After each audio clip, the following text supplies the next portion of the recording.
Assalamualaikum warahmatullahi wabarakatuh. Bismillahirrahmanirrahim. Alhamdulillah wassalatu wassalamu ala Rasulillah wa ala alihi wa sahbihi wa mawala. Amma ba'du. Ikhwatal kiram rahimakumullah. Kita lanjutkan kajian kita kitab Al-Arba'in An-Nawawiyah. Di kesempatan kali ini kita baca Al-Hadis Tasi'. Masuk ke Al-Hadis Tasi'u. Hadis yang ke-9. Kita bacakan. Qala al-muallif rahimahullah ta'ala wa nafa'ana bihi wa bi'ulumihi fid dharain amin. An Abi Hurairah Abdurrahman ibn Sakhr radhiyallahu anhu qala sami'tu Rasulullah sallallahu alaihi wasallam yaqulu ma nahaitukum anhu fajtanibuhu wa ma amartukum bihi fa'tu minhu mastata'tum fa innama ahlaka alladhina min qablikum kathratu masailihim wa ikhtilafuhum ala anbiya'ihim. Rawahul Bukhari wa Muslimun. Hadis ke-9 ini diriwayatkan dari Abi Hurairah radhiyallahu anhu yang bernama asli Abdurrahman bin Sakhr radhiyallahu anhu. Beliau berkata, sami'tu Rasulullah sallallahu alaihi wasallam, saya mendengar Rasulullah sallallahu alaihi wasallam yaqul, bersabda, ma nahaitukum anhu, apapun yang aku larang pada kalian, fajtanibuhu, maka jauhilah. Wa ma amartukum bihi, dan apapun yang aku perintahkan pada kalian, fa'tu minhu, maka lakukan. Mastata'tum, semampu kalian. Fa innama ahlakal ladzina min qablikum, sungguhnya yang mencelakai, yang membuat celaka orang-orang sebelum kalian adalah kasratu masailihim, banyaknya pertanyaan mereka, wa ikhtilafuhum ala anbiya'ihim, dan pelanggaran mereka terhadap para nabinya, para nabi mereka. Hadis riwayat Bukhari dan Muslim. Sebelum kita bahas, sebelum kita jelaskan mengenai matan hadis, seperti biasa kita mengenal lebih dekat dengan perawi hadis, yaitu Abu Hurairah yang bernama Abdurrahman bin Sakhr radhiyallahu anhu. Kita tahu bahwa Abu Hurairah ini salah seorang sahabat Rasulullah SAW yang masyhur dalam segi periwayatan hadis, karena memang beliau ya sahabat yang paling banyak meriwayatkan hadis dari Rasulullah SAW. Disebutkan bahwa Abu Hurairah ini meriwayatkan sekitar 5.374 hadis. Ya. Dan itu pun beliau katakan bahwa yang diriwayatkan itu adalah sekitar separuh hadis yang beliau ketahui. Jadi aslinya Abu Hurairah mengetahui 2 kali lipatnya, tapi yang diriwayatkan adalah separuhnya. Jadi yang diyakini betul-betul hadis itu yang disampaikan oleh Rasulullah SAW. Abu Hurairah yang punya nama Abdurrahman bin Sakhr ini berasal dari Yaman. Jadi beliau datang ke Madinah kira-kira tahun 7 Hijriah. Ya, saat itu Rasulullah SAW sedang berada di Khaybar. Dan Abu Hurairah menyusul Rasulullah ke Khaybar untuk ya menyatakan diri masuk Islam. Ya. Jadi kalau dihitung dari masa keislaman Abu Hurairah dengan wafatnya Rasulullah SAW tentu sangat singkat. Dan inilah yang biasanya menjadi celah bagi orang-orang yang tidak suka dengan Abu Hurairah radhiyallahu anhu, mengatakan Abu Hurairah adalah pemalsu, penipu hadis atau pemalsu hadis. Padahal meskipun Abu Hurairah radhiyallahu anhu baru belajar hadis di tahun ke-7 setelah masuk Islam, tapi beliau termasuk sahabat yang memang betul-betul fokus mengumpulkan hadis. Jadi mengejar ketertinggalan dari apa yang pernah diucapkan Rasulullah, dari apa yang pernah dilakukan oleh Rasulullah SAW, bertanya kepada para sahabat-sahabat senior. Jadi bermulazamah, selain bermulazamah dengan Rasulullah, mengikut kemanapun Rasulullah pergi, Abu Hurairah juga selalu bertanya kepada sahabat-sahabat senior seperti Abu Bakar dan sahabat-sahabat yang lebih dulu, as-sabiqun al-awwalun, yang lebih dulu masuk Islam, mengenai apa yang dilakukan Rasulullah dan apa yang diucapkan Rasulullah. Karena memang beliau fokusnya memang menghafal, fokusnya hanya mengetahui apa yang diucapkan Rasulullah dan apa yang dilakukan oleh Rasulullah SAW. Sehingga ya, sangat pantas beliau paling banyak meriwayatkan hadis Rasulullah SAW. Karena sementara sahabat-sahabat yang lain kan disibukkan dengan hal-hal lain, ada yang bekerja. Sedangkan Abu Hurairah ini, beliau fokus ada di Masjid Nabawi sejak masuk Islam, jadi nggak kerja, jadi fokus menjadi salah satu koordinator atau pemimpin Ahlus Suffah. Jadi di Masjid Nabawi ada pojokan masjidnya yang dimanfaatkan oleh orang-orang fakir dari kalangan muhajirin yang nggak punya rumah, yang nggak punya pekerjaan, orang-orang miskin yang punya niat untuk belajar agama, belajar kepada Rasulullah SAW. Jadi Abu Hurairah di situ menjadi koordinatornya. Jadi kalau Rasulullah ingin mengetahui keadaan Ahlus Suffah, jadi yang dipanggil adalah Abu Hurairah. Abu Hurairah ini adalah panggilan, kunyah, julukan, bapaknya kucing. Karena memang Rasulullah yang memberikan panggilan Abu Hurairah, disebutkan bahwa sebabnya karena Abu Hurairah ini suka membawa kucing di lengan bajunya. Pernah ketahuan Rasulullah, lalu sejak itulah dipanggil Abu Hurairah, bapaknya kucing. Itu salah satu riwayat yang menyebutkan sebab dijuluki Abu Hurairah, bapaknya kucing. Ada lagi riwayat lain yang mengatakan bahwa Abu Hurairah dijuluki bapaknya kucing, diberikan julukan Abu Hurairah itu karena ngintil, karena selalu ngikut. Jadi ngikut kemanapun Rasulullah SAW pergi. Kalau Rasulullah sudah keluar rumah, itu Abu Hurairah selalu mengekor, selalu mengikut seperti kucing yang selalu ngikut ya orang yang disukainya, orang yang dicintainya. Maka dijuluki Abu Hurairah. Ala kulli hal, Abu Hurairah itu adalah julukan yang masyhur dan nama aslinya adalah Abdurrahman bin Sakhr. Ya, Abdurrahman bin Sakhr. Mengenai Abu Hurairah ini paling banyak meriwayatkan hadis itu merupakan ijma para ulama ya dari kalangan Ahlus Sunnah wal Jamaah. Ya, kalau di luar Ahlus Sunnah wal Jamaah tentunya mungkin itu tadi menuduh Abu Hurairah adalah sebagai pemalsu hadis atau sebagai penipu. Karena secara durasi waktu kebersamaan Abu Hurairah dengan Rasulullah kan sangat singkat. Dari tahun ke-7 hingga tahun ke-11. Ya.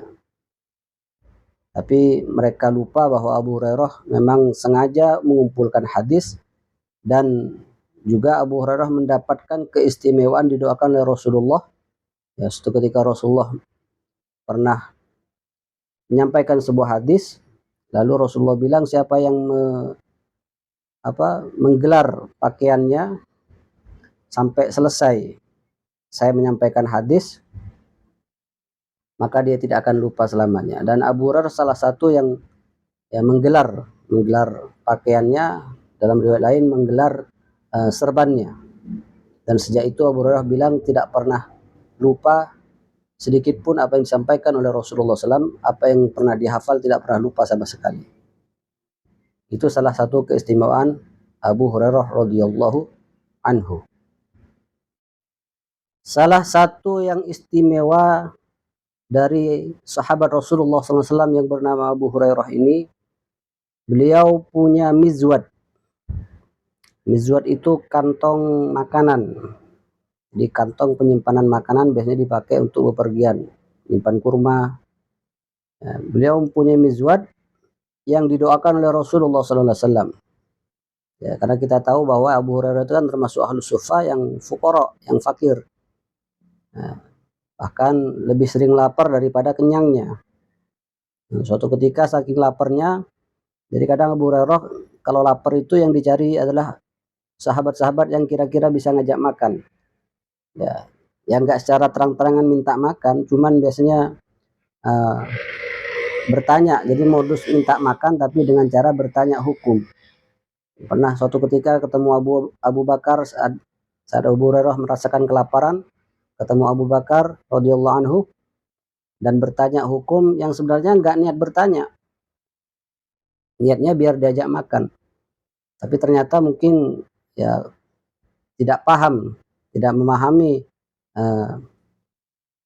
atau tidak mengerti maksud Abu Hurairah, yaitu minta diajak makan.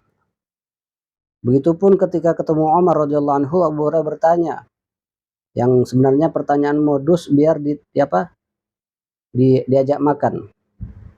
Baru ketika itu ketemu Rasulullah SAW, Abu Hurairah ya diketahui oleh Rasulullah dari raut wajahnya bahwa sebenarnya sedang tidak bertanya tapi ingin diajak makan.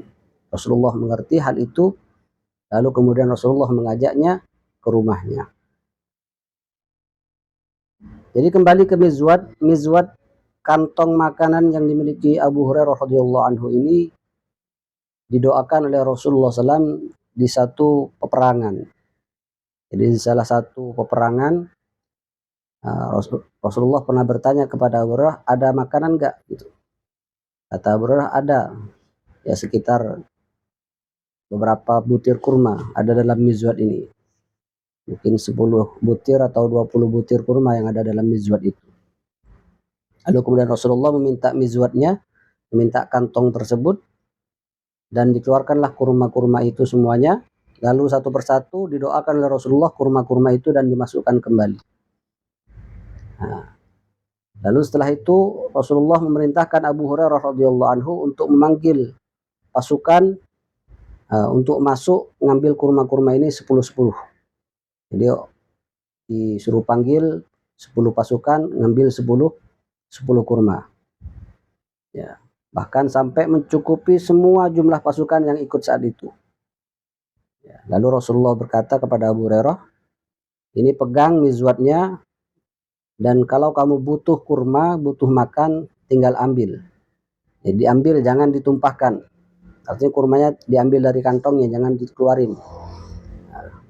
Dan kata Abu Hurairah, sejak itu dia nggak pernah kelaparan karena sudah punya kantong mizwad yang sudah didoakan oleh Rasulullah SAW.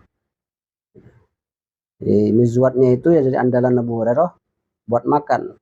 Bahkan buat makan keluarganya itu mencukupi buat makan kurma. Dari zaman Rasulullah hingga zamannya Utsman bin Affan. Jadi ketika peristiwa demo besar hingga berakhir pada syahidnya Utsman, pembunuhan Utsman bin Affan, rumahnya Abu Hurairah ini ya juga jadi korban perampokan, korban istilahnya ya demonstran. Arogansi demonstrasi itu kan biasanya memang menjarah. Jadi dijarah, termasuk yang dijarah itu mizwadnya Abu Hurairah yang ada di rumahnya saat zamannya Utsman bin Affan. Itu salah satu kata Abu Hurairah, salah satu musibah terbesar dalam hidupnya. Jadi ada 3 musibah besar yang saya alami dalam hidup ini. Kata Abu Hurairah, yang pertama adalah meninggalnya Rasulullah SAW. Itu adalah musibah besar kata Abu Hurairah. Kemudian yang kedua adalah meninggalnya Utsman bin Affan, dan yang ketiga ya hilangnya mizwad yang didoakan oleh Rasulullah SAW. Karena dari mizwad itu coba bayangkan bahwa dari zaman Rasulullah ya itu hingga pemerintahan Abu Bakar, Umar, hingga pemerintahan Utsman yang dibunuh itu berapa tahun? Sekitar 20 tahun lebih. Ya, 26 tahun makan dari mizwad itu. Hingga ketika dikira-kira itu kata Abu Hurairah, saya makan tidak kurang dari 200 wasak. 200 wasak kurma. Ya, satu wasaknya itu kan 60 sok. 60 sok. Satu soknya itu sama dengan ukuran zakat fitrah. Berapa itu? 2 kilo atau 3 kilo. Jadi kalau satu sok 3 kilo dikalikan 60 berarti 180 kilo. Satu wasak 180 kilo. Dan Abu Hurairah setelah mengira-ngira itu kira-kira 200 wasak. Ya, tinggal dikalikan 200. Ya. 180 kilo dikalikan 200. Nah, dihitung sendiri. Jadi itu salah satu hal yang istimewa yang dimiliki oleh Abu Hurairah radhiyallahu anhu. Ya, dan beliau juga punya amalan yang sangat istimewa, yaitu istighfar dan tasbihnya itu nggak kurang dari 12.000 setiap hari. Ya. Dan beliau punya tasbih, tasbihnya itu dibuat dari satu benang yang dibuat buntalan-buntalan.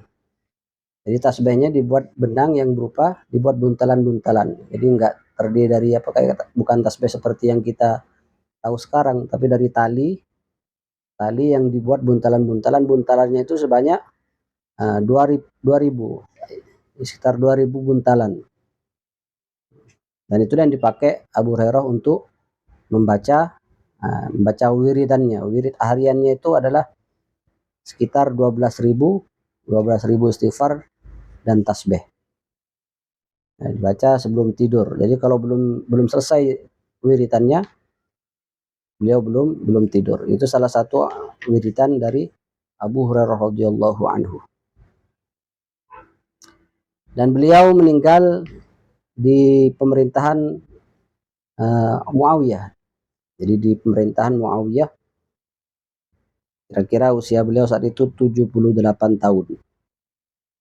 Dan dimakamkan ada di Baqi di Madinah. Ya, itu mengenai Abu Hurairah radhiyallahu anhu yang meriwayatkan hadis ke-9 ini. Kemudian beliau berkata, qala sami'tu Rasulullah sallallahu alaihi wasallam, saya mendengar Rasulullah sallallahu alaihi wasallam. Berarti memang mendengar langsung. Jadi kalau ada kata sami'tu itu berarti mendengar langsung dari Rasulullah sallallahu alaihi wasallam. Tapi kalau qala ia berkata, Rasulullah bersabda, itu biasanya kemungkinan masih dapat dari sahabat yang lainnya. Jadi mendengar informasi, mendengar hadisnya dari sahabat yang lainnya. Tapi kalau sudah sami'tu Rasulullah, itu mendengar langsung. Yaqulu, beliau bersabda, Rasulullah bersabda, ma nahaitukum, apapun yang aku larang pada kalian, anhu fajtanibuhu, maka jauhi. Jadi apapun yang dilarang oleh Rasulullah, apapun yang dilarang oleh agama, artinya itu semuanya harus dijauhi. Jangan coba-coba melakukan walaupun setengah-setengah. Jadi jauhi total semua yang dilarang oleh agama. Wa ma amartukum bihi faf'alu minhu mastata'tum, atau fa'tu minhu mastata'tum. Dan apapun yang aku perintahkan, maka lakukan mastata'tum selagi kalian mampu. Ya. Jadi yang diperintahkan oleh agama, ya kita kerjakan, kita lakukan selagi kita mampu.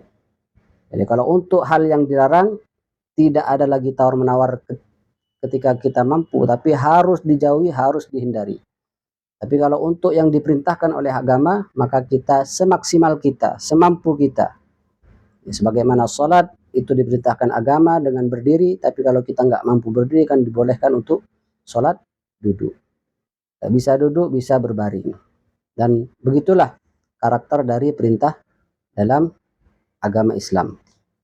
Jadi untuk urusan perintah itu kita masih bisa masih ada batas yang membatasi kita untuk melakukannya semampu kita. Tapi kalau untuk larangan tidak ada lagi tawar-menawar, harus dijauhi, ya, titik. Artinya kalau larangan, kemaksiatan, dosa harus dijauhi.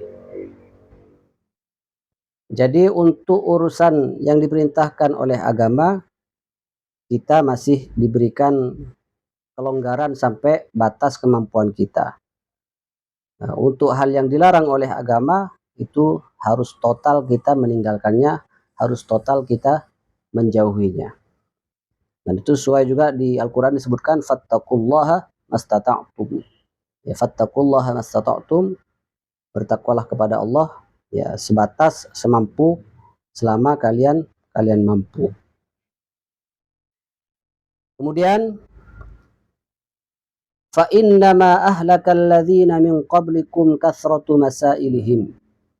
Rasulullah melanjutkan, jadi biar nggak bertanya-tanya lagi, karena sungguhnya umat-umat terdahulu itu celaka karena kathratu masailihim, banyaknya pertanyaan mereka. Jadi seandainya mereka ketika diperintah dikerjakan nggak banyak bertanya, ketika dilarang ditinggalkan nggak banyak bertanya, nggak banyak protes, maka mereka nggak akan celaka. Jadi yang bikin susah itu karena semakin ditanya semakin susah. Jadi kalau seandainya setiap perintah itu dikerjakan, selesai gitu. Setiap larangan itu ditinggalkan, jadi nggak perlu tanya lagi. Jadi jangan terlalu banyak bertanya kalau mengenai diperintahkan oleh agama. Mengenai hal yang dilarang oleh agama, jangan banyak bertanya. Wa ikhtilafuhum ala anbiya'ihim, yang membuat mereka celaka juga adalah ikhtilafuhum ala anbiya'ihim. Jadi mereka sering berbeda, artinya nggak mengikuti perintah, nggak mengikuti arahan ya para nabinya. Jadi tidak mengikuti arahan para nabinya. Jadi kalau diajarin oleh seorang guru, ya kerjakan apa yang diajarin, amalkan yang diajarin, jangan banyak bertanya. Justru semakin banyak bertanya semakin sulit nanti ketika mendapat jawaban-jawaban berikutnya. Ya. Wa ikhtilafuhum ala anbiya'ihim, dan berbeda dengan, atau maksudnya melanggar dan sering beda yang dilakukan itu beda dengan yang diarahkan. Itu yang menyebabkan celaka. Begitu juga kalau seorang santri ya sering melanggar aturan yang dibuat oleh gurunya, ya, seorang murid melanggar apa yang diajarkan gurunya, itu juga bisa jadi ya, sebab celakanya, ya hidupnya nggak berkah karena sering ikhtilafuhum ala anbiya'ihim. Jadi kalau orang-orang terdahulu itu mereka celaka karena banyak nanya, kurang amal.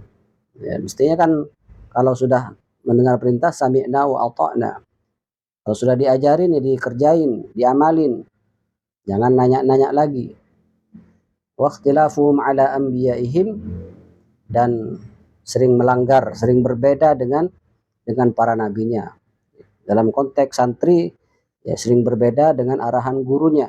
Sudah diarahkan ke selatan malah ke utara, diarahkan ke barat malah ke timur. Itu bisa menyebabkan ya celaka, salah arah. Jadi dikisahkan bahwa seandainya Bani Israel itu ketika diperintahkan oleh Nabi Musa untuk menyembelih Baqarah, menyembelih sapi tanpa bertanya detailnya, ini saya sudah cukup gitu loh. Ini kan dikisahkan di Quran itu bahwa di kalangan Bani Israel itu ada sebuah kasus yang ingin dipecahkan. Jadi kasusnya itu adalah kasus pembunuhan. Jadi salah seorang yang sangat kaya, dia punya sepupu, satu-satunya ahli warisnya adalah sepupunya. Ya, karena sepupunya ini nggak sabar ingin mewarisi harta sepupunya, jadi dibunuh. Ya, diam-diam dibunuh biar segera mendapatkan warisan. Ya, tanpa ada yang tahu, sehingga jadi kasus pembunuhan ini sampai terdengar oleh orang-orang dan lapor kepada Nabi Musa, dan Nabi Musa mendapatkan wahyu dari Allah Subhanahu wa taala, mendapatkan petunjuk kalau mau mengungkap pembunuhan ini, sembelihlah sapi. Malah diketawain sama mereka. Ya. Jadi ketika Nabi Musa menyampaikan petunjuk arahan dari Allah Subhanahu wa taala bahwa untuk mengungkap kasus pembunuhan sembelihlah sapi. Ya, kata mereka apa? Ya, jaka sembung bawa golok, agak nyambung. Dia malah diejek. Ya, qalu atattakhiduna huzwa. Lalu Nabi Musa pun menegaskan, qala a'udzu billahi an akuna minal jahilin. Ya, aku berlindung kepada Allah termasuk orang-orang yang bodoh. Ini arahan dari Allah. Kamu percaya enggak gitu? Percaya lakuin, enggak percaya udah gitu. Jadi tegas. Ya. Tapi karena sudah memang Nabi Musa ini ketika mereka sudah tahu bahwa itu benar-benar adalah petunjuk dari Allah untuk menyembelih sapi, lalu mereka nanya lagi, nggak langsung ngerjain gitu. Jadi diperintah, disuruh masih nanya lagi. Ya. Qalu ud'u lana rabbaka yubayyin lana ma hi. Sapi yang gimana Musa? Ya, sapinya masih bingung sapi seperti apa. Sampai dijelasin qala innahu yaqulu innaha baqaratun la faridun wala bikrun awanun baina dzalika fa'lu ma tumarun. Ya, yang sedang, usianya sedang. La faridun wala bikrun awanun baina dzalika fa'lu ma tumarun. Pokoknya usianya sedang, sapinya bagus. Sudah dijelasin kriterianya, masih nanya lagi. Qalu ud'u lana rabbaka yubayyin lana ma lanuha. Warnanya apa? Masih nanya warna segala. Jadi semakin bertanya, semakin diberikan hukum tambahan. Ya. Makanya tadi kaitannya dengan hadis itu, karena banyak bertanya, mereka jadi celaka, mereka makin jadi susah hidupnya. Jadi semakin orang banyak bertanya, itu namanya mempersulit diri. Jadi hukum aturan agama itu jangan terlalu banyak dipertanyakan. Kalau memang itu perintah, dikerjain aja. Masih ditanya, ini wajib apa sunnah? Ya. Jadi kalau nggak pakai ditanya, kalau ada perintah ini diperintahkan, ya kerjain aja, selesai gitu. Jadi ketika nanti ditanya ternyata itu wajib, merasa keberatan. Tapi pakai tapi. Ya. Kalau ternyata ditanya itu haram, malah nanti merasa keberatan. Pakai tapi lagi. Ya begitulah. Jadi kalau aturan agama, baik perintah ataupun larangan itu ya kerjakan dan jauhi, selesai gitu. Semakin ditanya, semakin mempersulit diri. Nah, sebagaimana kaumnya Nabi Musa Bani Israel ini. Mereka tanya lagi, hingga ya, makin sulit mendapatkan apa yang diperintahkan oleh Allah Subhanahu wa taala. Yang ternyata harga sapinya kan jadi mahal. Karena mintanya yang petunjuknya, arahannya adalah sofra ufaqi. Jadi sofra faqi. Jadi kuning keemasan. Kuning yang keemasan yang ketika kena matahari itu mengkilap gitu. Susah cari sapi yang kuning keemasan. Dan ketika dapat, ya harganya minta. Jadi yang punya sapi itu adalah seorang orang yang soleh di kalangan Bani Israel. Dia punya sapinya itu dan hanya boleh dijual sama ibunya seberat timbangan sapinya. Jadi sapinya ditimbang berapa beratnya, jadi ditukar emas. Jadi seberat sapi itu ditukar emas. Baru setelah itu diambil dari bagian sapinya itu, faqulna dribuhu bi ba'dihha kadzalika yuhyillahu al-mauta wa yuriikum ayatihi la'allakum ta'qilun. Jadi diambil dari sebagian anggota badan sapinya itu yang setelah disembelih, lalu dipukulkan kepada yang meninggal tadi, kasus pembunuhan tadi, dan dia bangun. Lalu berkata, yang bunuh saya si fulan, yaitu sepupunya sendiri. Ya. Dan sejak itulah setiap ahli waris yang menjadi pembunuh, ya orang yang akan mewarisinya, dia tidak akan mendapatkan warisan. Jadi salah satu penghalang mendapatkan warisan adalah ya kalau dia terlibat dalam kasus pembunuhan, ya pewarisnya artinya yang mewarisinya. Ya. Jadi sejak zaman Nabi Musa yang memerintahkan menyembelih sapi itu. Jadi pelajaran pentingnya di hadis ke-9 ini adalah ya kalau itu perintah agama, ya lakukan semaksimal mungkin, semampu kita. Tapi kalau itu yang dilarang oleh agama, ya maka ya kita harus menjauhinya total, tanpa tawar-menawar. Kemudian jangan banyak bertanya.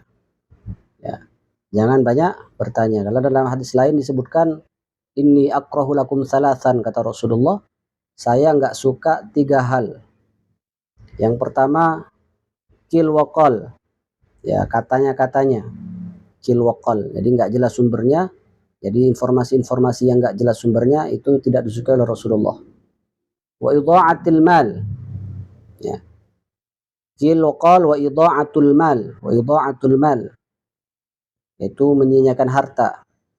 Jadi belanja tidak sesuai kebutuhannya, hanya sekedar ingin dan hanya sekedar menghambur-hamburkan harta. Belanja yang tidak sesuai harganya, barang tertentu dengan harga fantastis hanya karena ingin dapat nama, itu namanya idha'atul mal. Wa kasratus su'al, dan banyak bertanya. Jadi sekali lagi, kalau sudah mendapatkan perintah dikerjakan, kalau sudah dilarang dijauhi, dan kalau sudah diarahkan diikuti. Ya, jangan sampai ya melanggar, dan jangan sampai banyak bertanya. Jadi itu inti dari hadis yang ke-9 ini. Kurang lebihnya mohon maaf. Yang mau bertanya silahkan tulis di kolom komentar. Hadanallahu wa iyyakum ajma'in. Allahu a'lam bishawab. Wassalamualaikum warahmatullahi wabarakatuh.